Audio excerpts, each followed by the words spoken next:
Good morning, students. So it is the question number 31st of exercise 8.2. It is said that what will be the rupees 500 amount to in 10 year after its deposit in a bank pays if the bank pays 10% per annum compounded annually. So question है तो बहुत आसान. ये question जो है वो class 8 का compound interest से है, बट बिकॉज बात आ रही जीपी की, तो इसको जीपी के उससे किस तरह से करेंगे. तो जब कंपाउंडेड इंटरेस्ट पे करेंगे बैंक, तो आफ्टर जो अमाउंट हम निकालते हैं after the end of the 1 year और 2 ईयर और 3rd ईयर, तो हमारे जीपी के हिसाब से अगर हम देखें तो after the end of the 1 year that means कि हमारा जो है वो क्या हो जाएगी, हमारी सेकेंड टर्म शुरू होगी. Clear. End of the first जो होगा वो हमारी सेकंड टर्म शुरू होगी.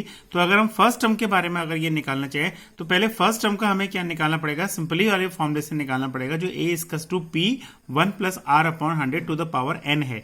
जहां पर n हमारा क्या होता है, वहां पर हमारा जो है n जो है टाइम होता है.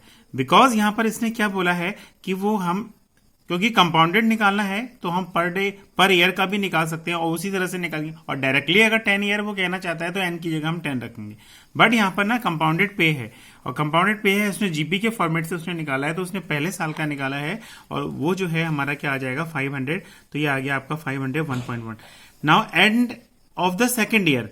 End of the second year का मतलब क्या हो जाएगा, वो थर्ड टर्म हो जाएगी. ठीक है. तो end of the second year यानी कि थर्ड टर्म हो जाएगी, और थर्ड टर्म का मतलब हो जाएगा A R N minus 1 3 minus 2 यानी कि A R to the power 2. So R जो है हमारा यहाँ पर क्या हो जाएगा, जो हमारा जो कॉमन रेशियो है वो 1.1 हमारा यहाँ पर जो है हमारा आ रहा है. तो हमने ये इस हिसाब से निकाला. और end of the third year जब हमने निकाला तो आर क्यूब हमारा आएगा, क्योंकि वो 4 टर्म होगी, और इस तरह से हम 10 ईयर का जो है हम आराम से निकाल सकते हैं.